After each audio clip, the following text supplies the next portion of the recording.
नमस्कार, मैं हूं दिलीप चौबे। इnktober की यात्रा जारी है और आज है डे 24, 24 अक्टूबर है और ये मेरा 24वां वीडियो है। हम कोशिश करते हैं कि हर दिन एक वीडियो बनाएं। सवेरे बनाते हैं, शाम को 6 बजे उसको हम एयर करते हैं। उम्मीद है ये यात्रा आपको अच्छी लग रही है। तो आज का प्रॉम्प्ट है राउडी, वो अक्षय कुमार वाला नहीं है। तो राउडी का मतलब होता है शरारती या दबंग या बेखौफ या गुस्सैल। तो गुस्सैल भी हो सकता है। तो जब मैं सोच रहा था कि राउडी पे क्या बनाए तो मुझे एक कृष्ण जी की एक छोटी सी कथा याद आई, जिसमें वो कालिया नाग का वध करते हैं और उसके ऊपर जाके नृत्य करते हैं। तो ये राउडी बिहेवियर था कृष्ण जी का। लेकिन आज मैं एक सब्जेक्ट जिसके ऊपर मैं काम करने वाला हूँ वो है नरसिम्हा अवतार। तो इनकी कथा जो बच्चे नहीं जानते हैं उनको मैं सुनाता हूँ। और अभी मूवी आई थी और सारे लोगों ने जाके ये 3D एनिमेशन मूवी देखी थी। तो मेरा वर्जन है, मैं थोड़ा रिसर्च करता हूँ, रिसर्च करके मैं कोशिश करता हूँ जितना ऑथेंटिक हो सके बनाऊँ। तो चलिए यात्रा जारी रखते हुए आप हमारे साथ ज्वाइन करिए। राउडी इnktober 2024।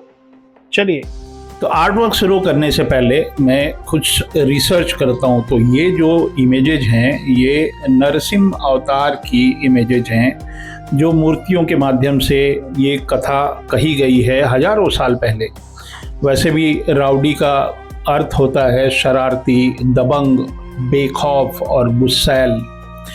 तो मुझे इनसे बेहतर कोई ज़्यादा देवता, हालांकि कृष्ण जी भी थे, लेकिन मैं इन्हीं को बनाने जा रहा हूँ। और ये जो इमेज है ये होयसलेश्वर मंदिर है, हालेबीडु कर्नाटका में। और 1120 ईस्वी की ये होयसला काल की ये मूर्ति है। इसी को मैं मद्देनजर रख के, दिमाग में रख के, और ये मंदिर के अत्यंत सूक्ष्म पत्थर के नक्काशीदार पैनलों के लिए प्रसिद्ध है। इस मंदिर में रामायण, महाभारत और विष्णु के दशावतारों के बहुत सारे चित्र या स्कल्पचर दिखाई देते हैं। तो मैं आज इसी इमेज को प्रेरणा स्रोत मान के और नरसिम्हा अवतार की राउडी के लिए ये चित्र बनाने जा रहा हूँ। तो आप जुड़े रहिए, देखिए।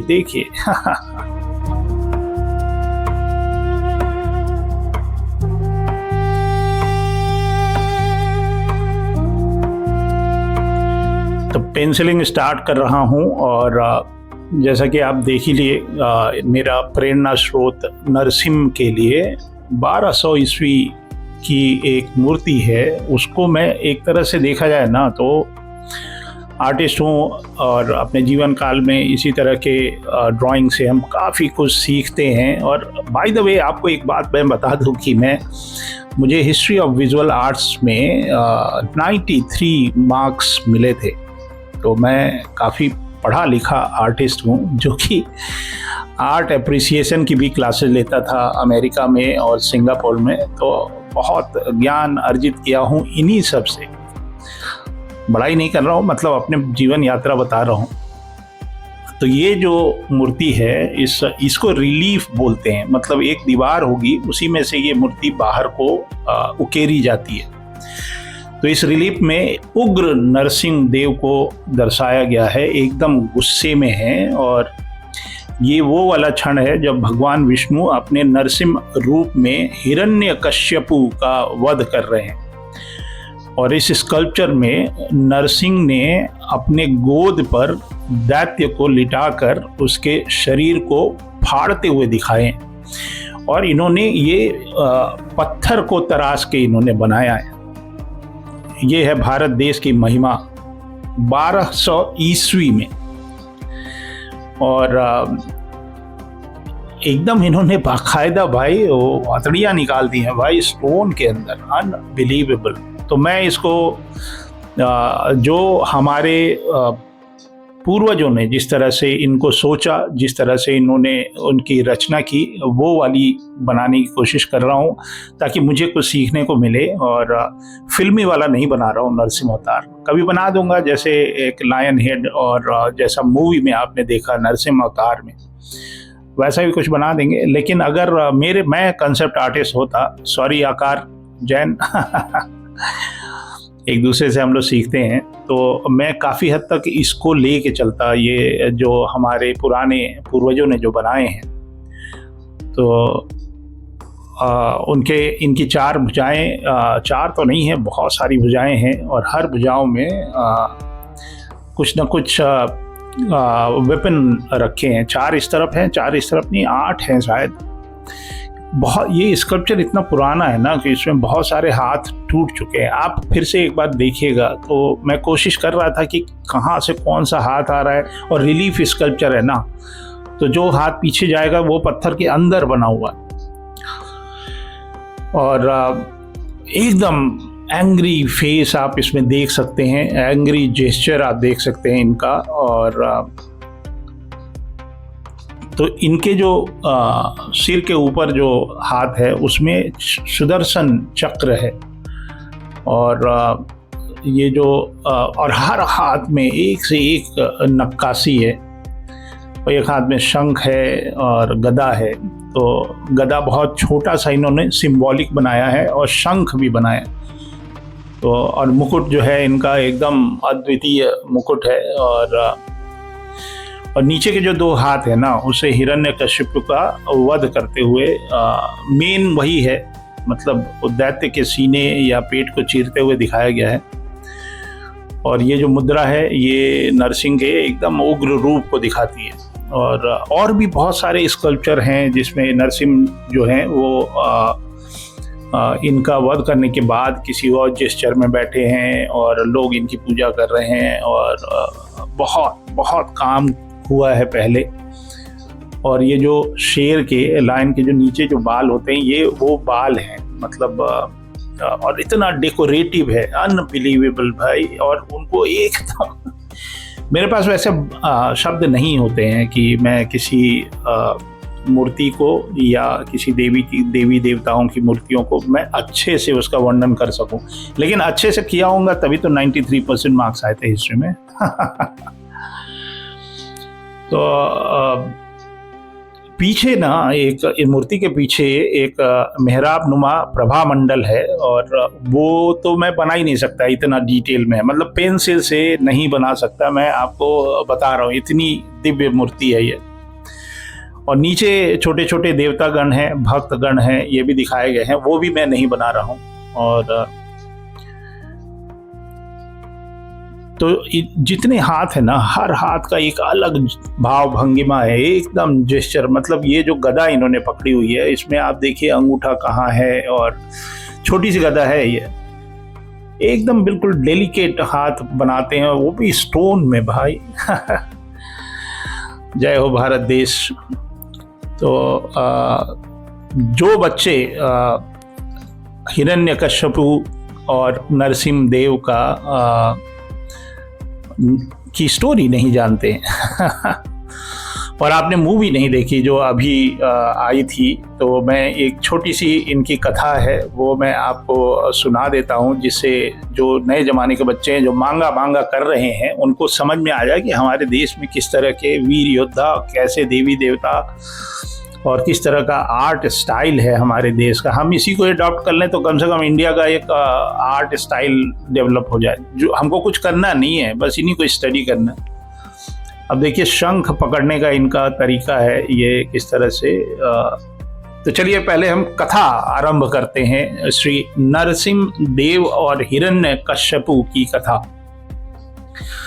तो प्राचीन काल में एक असुर राज था जिसका नाम था हिरण्यकश्यपु, जो अत्यंत शक्तिशाली और अहंकारी था। उसने कठोर तपस्या करके ब्रह्मा जी से वरदान पाया था कि न वो किसी पुरुष या मनुष्य से मरेगा, ना वो किसी पुरुष न किसी महिला या मनुष्य से मरेगा, और न दिन में मरेगा न रात में मरेगा, न धरती पर मरेगा, न आकाश में मरेगा, न किसी अस्त्र से मरेगा, न किसी शस्त्र से मरेगा।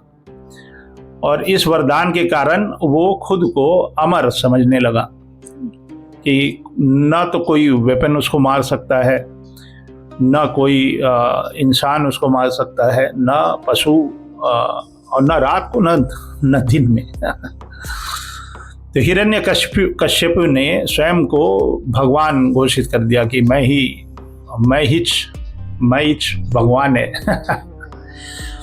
और आदेश दिया कि पूरे राज्य में केवल उसी की पूजा हो। और लेकिन उनका पुत्र जो है उनका नाम था प्रहलाद।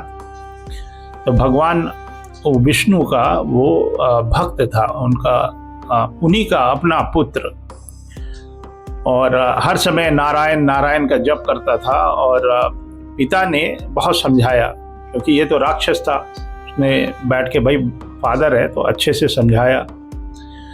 तो देखिए हिरण्यकश्यपु के हाथ में एक ढाल है, और उन्होंने भी जो ढाल पकड़ रखी है उसका जेस्चर आप देखिए। और स्कल्पचर में इन्होंने पता नहीं कितने पेंसिल से ड्रॉ किए होंगे कि कैसे इनको होल्ड करना है। ये डायरेक्ट पत्थर पे तो नहीं काटा जाता है, पहले उसका लेआउट या रफ थंबनेल वगैरह कुछ तो इन्होंने बनाया होगा ना। मतलब इनको जंघा पे बैठाएं, आप देखो किस तरह से उसको होल्ड किया है उनका पैर। अद्भुत है, अद्भुत। तो आप ड्राइंग देखते रहिए, और मेरे से ये छोटी सी कथा मैंने इसको संक्षिप्त में लिखी है। तो हिरण्यकश्यपु जो है उनको समझाया कि देखो भाई, देखो मेरे बेटे, मैं यहाँ का भगवान हूँ। और तो भक्त प्रहलाद नहीं माने, और इस पे हिरण्यकश्यपु जो है बहुत क्रोधित हो गए और भड़क गया बिल्कुल। और उसने अपने ही पुत्र को कई बार मरवाने की कोशिश की। कभी सांप से डसवाया, पहाड़ से गिरवाया, समुद्र में फेंक दिया, और हाथी से कुचलने की कोशिश की। पर हर बार भगवान विष्णु ने अपने भक्त की रक्षा की। तो ये पेंसिल से मैंने कर लिया, और ये चाइनीज ब्रश बोलते हैं इसको, उस ब्रश से मैं इंक कर रहा हूँ। इसमें ये 000 का ब्रश है, और उससे अगर कोई और पतला ब्रश मेरे को मिल जाए तो मैं वो भी इस्तेमाल करके आपको दिखाता हूँ। आँख मेरी खराब हो जाएगी, लेकिन मैं बता दे रहा हूँ। तो आप इसको थिक एंड थिन, जो शैडो पार्ट है उसको मैं थिक कर दे रहा हूँ, और जो जिस पे लाइट है वो थिन है। तो एक दिन हिरण्यकश्यपु ने क्रोध में प्रहलाद से पूछा, कहाँ है तेरा विष्णु? क्या वो इस खंबे में है? तो वो उसका एक राजमहल था, और उसने उस खंबे की तरफ देखा और बोला कि अगर तुम्हारा विष्णु कहीं है तो हर जगह है, जैसा कि प्रहलाद ने बोला। तो बोला कि क्या इस खंबे में भी है? तो प्रहलाद ने शांत भाव से बोला, हाँ पिताजी, वो हर जगह हैं। ये सुनते ही हिरण्यकश्यपु ने गदे से खंबे पे प्रहार किया, और बहुत भयंकर, मतलब बहुत तेजी से उन्होंने खंबे को ऑलमोस्ट तोड़ दिया। ताकतवर भी था हिरण्यकश्यपु, और खुद को भगवान समझ रहा था। तो एकदम से जैसे उसने खंबे को मारा, क्षण भर में वो खंबे के अंदर से एक बहुत तेज गुर्राने की या गर्जना की आवाज आती है, और खंबा जो है वो टूट जाता है, और हिरण्यकश्यपु की जमीन खिसक जाती है। एकदम हालत खराब हो जाती है कि भैया ये देखो। तो खंबे में से भगवान नरसिंह निकलते हैं, जिनका आधा शरीर जो है वो मनुष्य की तरफ था, और आधा जो है लायन की तरह था, सिंह की तरह था। न तो वो पूर्णतया मनुष्य थे, और न ही पूर्णतया पशु थे। ठीक वैसे ही जैसा वरदान की शर्तों में उसने बोला था कि न तो मुझे कोई मानव प्रजाति मार सकती है, न पशु। तो ये आधे लायन थे और आधे ह्यूमन थे।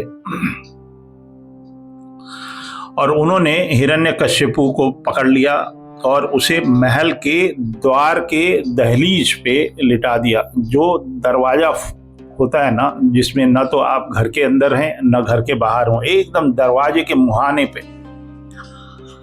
और न धरती पे न आकाश में, उन्होंने उसको अपने जंघा पे रख लिया।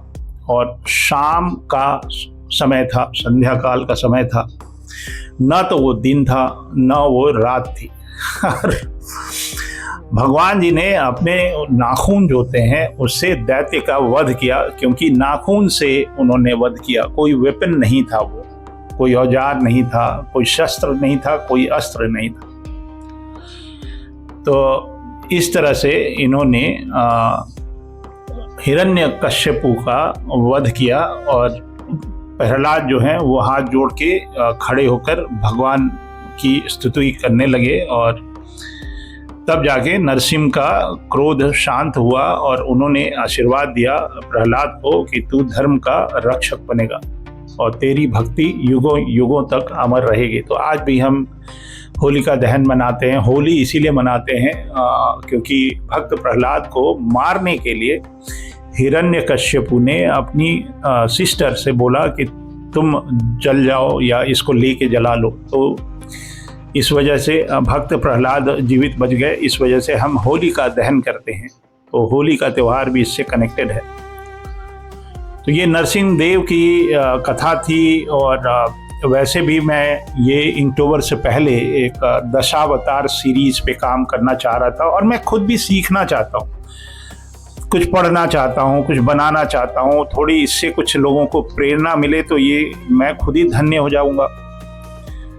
मुझे बहुत अच्छा लगा कि इक्टूबर के दौरान काफ़ी लोग जो हैं वो इंडियन कंटेक्स्ट में ड्रॉ कर रहे हैं, जबकि ये विश्व स्तरीय काम है। अमेरिकन इक्टूबर है, लेकिन मैंने इसको थोड़ा भारतीय बनाने की कोशिश की। और इसी माध्यम से जो मैं चित्र बनाता हूँ, इसी माध्यम से कम कुछ बच्चों को थोड़ी अवेयरनेस हो जाए। वो कब तक डीसी मार्वल और मांगा पढ़ते रहेंगे।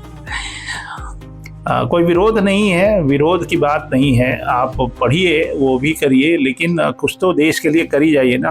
ABGC में हम क्रिएट इन इंडिया करना चाह रहे हैं, ये हमारा सपना है। और हम जो है लगे हैं जापान, मेड इन जापान बनाने में, नकल करने में जापानी पॉप कल्चर का। क्या जरूरत है, पहले ये बताएं ना। जो बच्चे आपके घर में मांगा कर रहे हैं उनसे पूछिए कि वराह अवतार की कहानी भी बता दें जरा, या नरसिंह अवतार की भी कथा बता दें, तब पढ़िए मांगा, ठीक है। और वो एक पॉप कल्चर है, मतलब जरूरत नहीं है। तो ये देखिए, ये और स्टोन में, भाई स्टोन में उन्होंने इनके इंटेस्टाइन निकाल दिए स्टोन में, और वो बाहर की तरफ निकले हैं, मतलब रिलीफ नहीं है। कैसे उन्होंने छेनी हथौड़ी से इसको कार्व किया होगा, भाई एकदम शत नमन है इनको। अपने देश का, हमारे भारत देश का ये 1120 ईस्वी में होयसला काल में ये मूर्ति बनी है, और ये 2025 चल रहा है। कितने सदियों से ये अभूतपूर्व, मतलब इतने डिटेल में ये जो स्टैच्यूज बने हुए हैं, इसका तो हम वर्णन करते समय मेरे रोंगटे खड़े हो जा रहे हैं भाई। ड्रॉ करते समय मैं तो अद्भुत चीज़ है, अद्भुत एक अनुभव है ये। मैं तो सिर्फ इमिटेट कर रहा हूँ ना, वो तो क्रिएट किए। हमारे अंदर इतनी सामर्थ्य भी नहीं है कि हम ऐसा कुछ बना सकें, लेकिन कोशिश है कम से कम अपने पूर्वजों से हम कुछ सीख पाएं। और इतना ज़्यादा डेकोरेटिव है, इतना ज़्यादा इसके अंदर अलंकरण है, ज्वेलरी जो है ना। आप एक बार ये इमेजेस फिर से ध्यान से देखिएगा और आप इसमें कोशिश करिएगा। अब तो थोड़ा सा खंडित है मूर्ति, और नीचे कुछ स्टैच्यूज हैं, अद्भुत हैं, और एक राक्षस भी बना हुआ है वहाँ पे, कुछ देवी देवता हैं, भक्त प्रहलाद है वहाँ पे, और भी बहुत सारे इमेजेस मैंने देखे जो अब मैं बता दे रहा हूँ आपको। जब मैं इंडिया आ रहा था सिंगापुर से, एकदम मैंने सोचा, मन बना लिया अब नहीं जाना है, विदेश बहुत हो गया। मतलब 14 साल एक दिन जब बाहर आदमी रह लिया तो और स्टेबल लाइफ थी, सब कुछ था, लेकिन मन कर रहा था कि अब इंडिया आ ही जाते हैं। तो मैं जब वहाँ से आ रहा था तो मैंने अपने बिटिया और दामाद से एक बात बोली थी कि मैं इंडिया पहुँचते ही एक अच्छी सी गाड़ी खरीदूंगा और गाड़ी खरीद के मैं पहले भारत दर्शन करूंगा, पूरा मतलब कश्मीर से कन्याकुमारी तक। और यही सब देखने का मेरा मन था कि मैं जाके एक बार फिर से अजंता जाऊं, एलोरा जाऊं, मतलब औरंगाबाद जाऊं और खजुराहो जाऊं और कर्नाटका जाऊं, ताकि जितनी भी धरोहर है, जितनी भी यूनेस्को साइट्स हैं, एक एक जगह जाके मैं विजिट करूं, वहाँ जाके लाइव बनाऊं। तो उम्मीद करते हैं कि एक दिन ये मेरा सपना पूरा होगा। कहीं से स्टार्ट करते हैं और क्या। और दिसंबर में कुछ प्लान करते हैं, जाके कहीं घूम के आते हैं।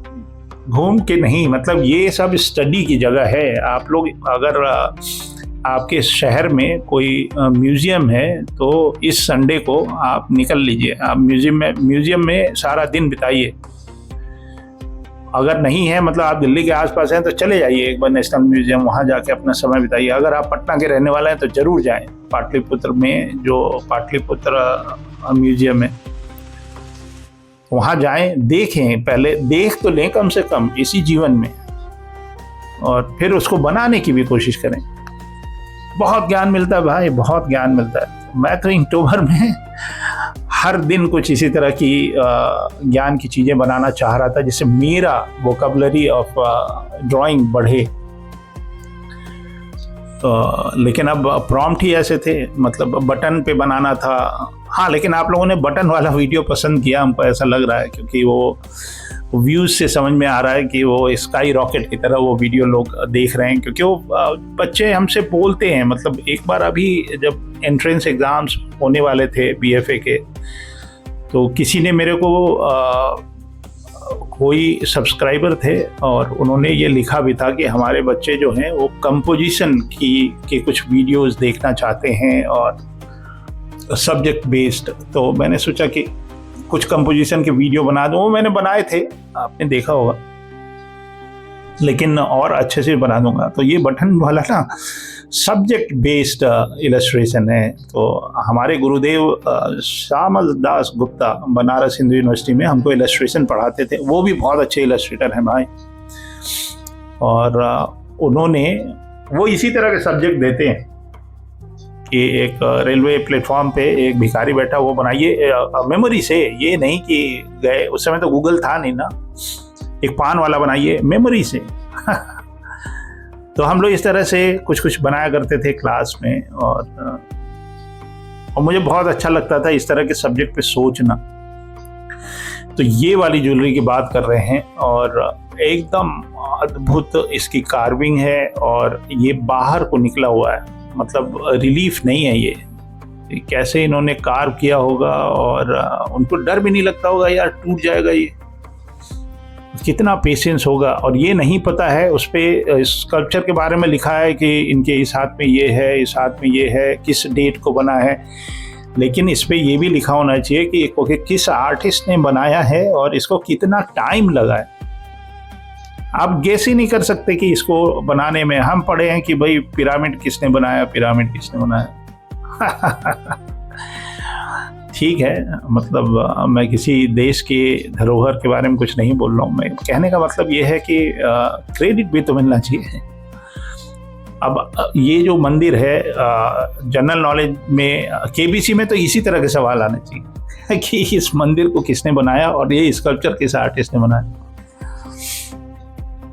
तो ये एक ढाल है जो कि इन्होंने एक हाथ में पकड़ रखा है, और खाली आप जेस्चर देखिए। और कुछ चीज़ें टूट गई हैं, मतलब शंख और चक्र, जो चक्र जो था वो जो राइट हैंड की उंगली थी उसमें बड़ा सा चक्र, और दूसरे स्कल्पचर्स में था, मतलब एक हाथ में शंख है, एक हाथ में चक्र है। तो ये विष्णु जी का प्रतीक है। ये शंख तो एकदम अद्भुत है। शंख में भी बहुत सारे वैरायटी होते हैं। एक बार मैं गया था जगन्नाथपुरी, तो वहाँ पे बहुत सारे शंख बिकते हैं वहाँ पे। तो उन्होंने कुछ बताया था कि ये शंख जो है ये विष्णु जी का शंख है, और बहुत स्पेशल होता है कुछ उसके अंदर। और एक कहीं कोई जगह है अंडमान निकोबार में या कहीं, वहाँ पे ये जो शंख जो है वो चल के आ जाते हैं मंदिर में। आप गूगल पे देखिएगा कि वहाँ पे ये जो शंख का एक मंदिर है, जहाँ रात को जैसे ही आरती होती है, आरती होने के बाद वहाँ पे ये शंख अद्भुत तरीके से चल चल के और मंदिर में आ जाते हैं रात को आरती के बाद प्रसाद खाने। भैया अद्भुत देश है हिंदुस्तान। वो ये सब कथाएं कहानियां में मेरे कान खड़े हो जाते हैं जब ऐसा कोई डॉक्यूमेंट्री देखता हूँ या कुछ सुनने को मिलता है। तो ये गदा है, एक सिंबॉलिक इन्होंने गदा बनाई है। हो सकता है नरसिंह का अवतार का हाइट बहुत बड़ा हो, इस वजह से गदा जो है वो थोड़ी छोटी सी दिख रही है। तो एक उंगली जो है शंख की वो गदा के पीछे है। ये मत सोचिएगा कि हमने सिर्फ 4 उंगली बनाई, तो वो सपोर्ट के लिए वो उंगली गई है। और इन्होंने धनुष भी पकड़ रखा है। और ये क्या है मेरे को नहीं पता चला ये कुछ, लेकिन ये एक वेपन है जिसमें जो शेर के जो पंजे होते हैं ना, वैसा कुछ दिखा मेरे को। ये 3 इनकी उंगलियां हैं और ये एक वेपन बनाया गया है उस समय। ये शायद सिंबॉलिक कुछ होगा, उतना डिटेल में मैं समझ नहीं पाया इसको। फिर इस हाथ से इन्होंने धनुष पकड़ रखा है और धनुष भी अलंकृत है भाई। उसके अंदर जो उसका जो धागा है, प्रत्यंचा बोलते हैं शायद हिंदी में। मेरी वोकाबुलरी जो है, इतना मन में वो था कि हिंदी हमारी खराब हो गई है सिंगापुर में रहने 14 साल में ना।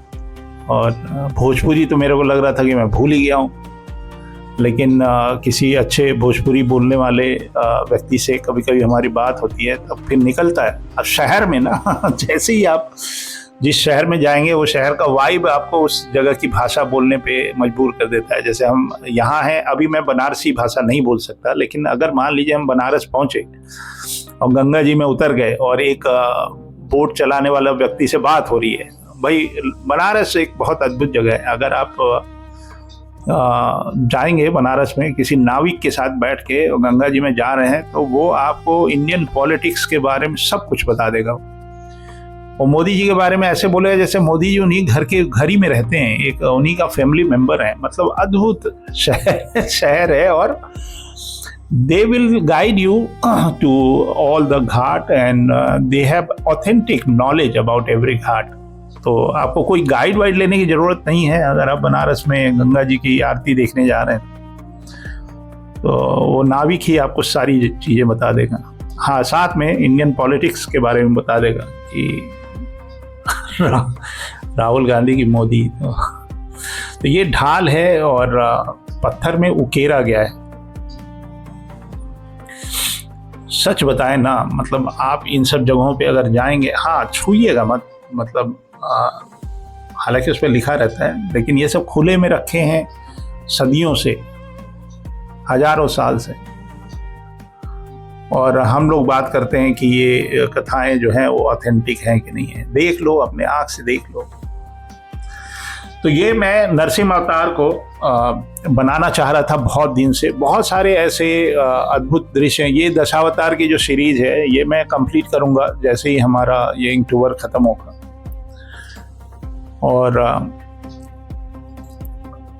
उम्मीद है आपको ये सारे वीडियो अच्छे लगे। कुछ फीडबैक दे दिया करिएगा। मैं तो ये इसलिए भी कर रहा हूँ कि जो युवा पीढ़ी है उसको थोड़ा सा प्रेरणा मिल सके, क्योंकि वही तो लगे रहते हैं ना यूट्यूब पे वीडियो देखने। और यूट्यूब पे जो सामग्री बनती है या जो हम देखते हैं, अफसोस भी होता है कि हमारी युवा पीढ़ी कैसे कैसे वीडियोस बना रहे हैं। मतलब सभी को नहीं बोल रहा हूँ, मतलब जो अभद्र हैं उसके बारे में बात कर रहा हूँ। तो थोड़े अच्छी चीज़ें भी देखने को मिलनी चाहिए। और अभी ज़्यादा दिन बचे नहीं हैं। आज जो है 24 तारीख है और राउडी मेरा सब्जेक्ट था।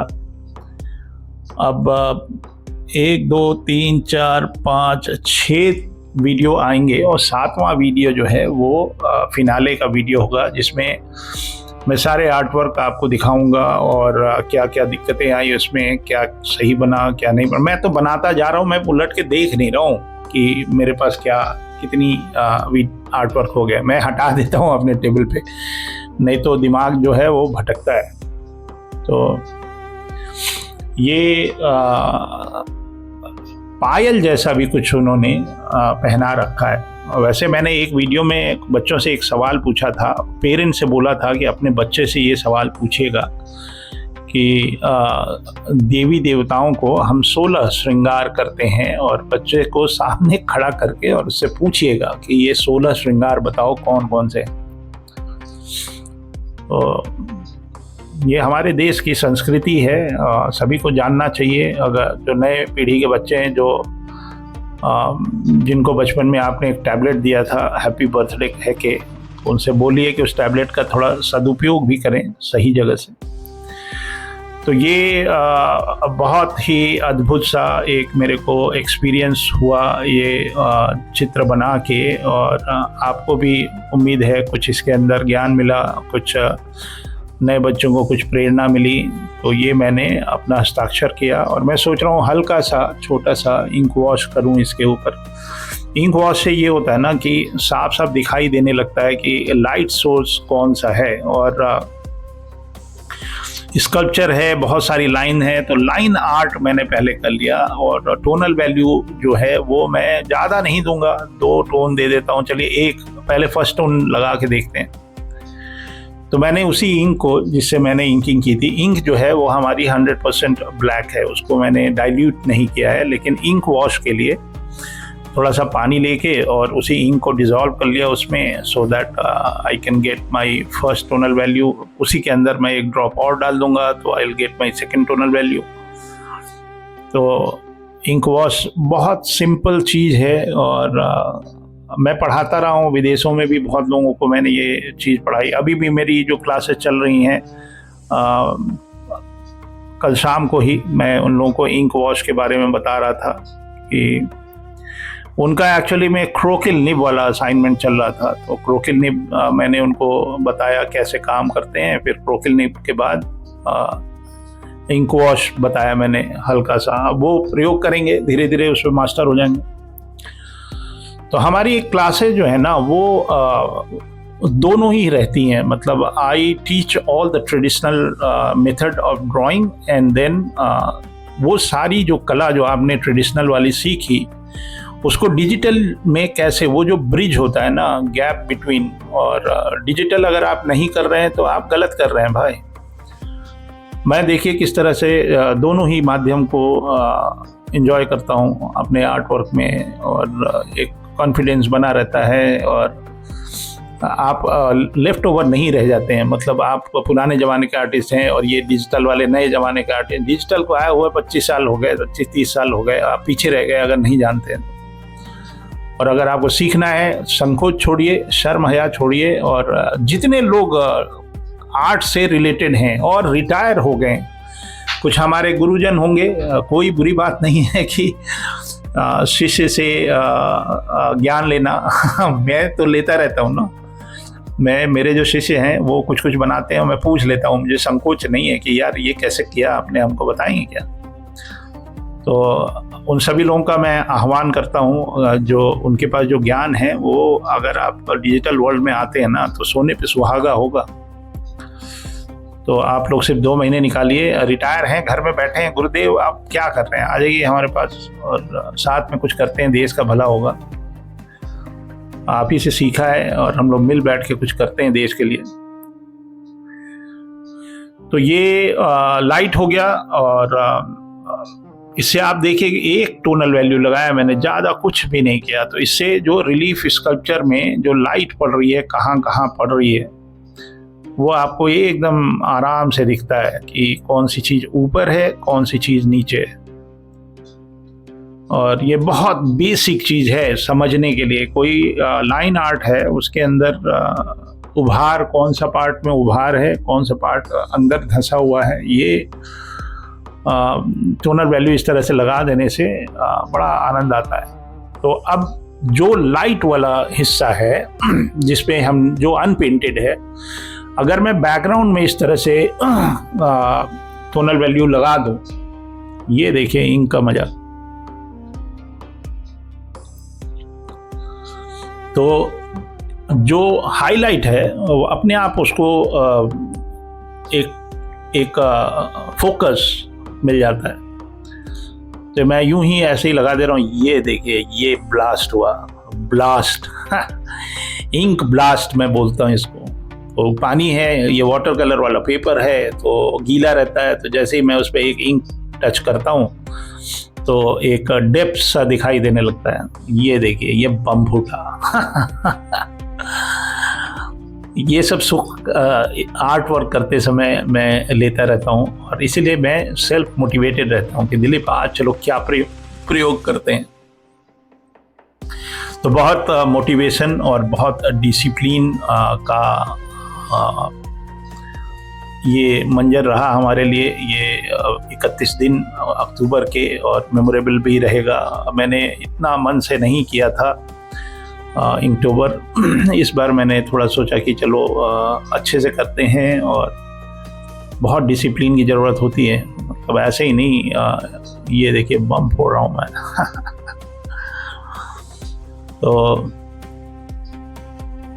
तो ये अभी यात्रा भी है, 6-7 वीडियो और हैं, और रोज़ सवेरे मैं वीडियो बनाता हूँ, फिर वो बहुत टाइम लगता है एडिट करने में। तो बिहाइंड द सीन्स भी दिखाता हूँ, बिहाइंड द पीपल, जो लोगों ने ये सारा कुछ किया और हमारा सहयोग किया, वो मैं आपको दिखाता हूँ।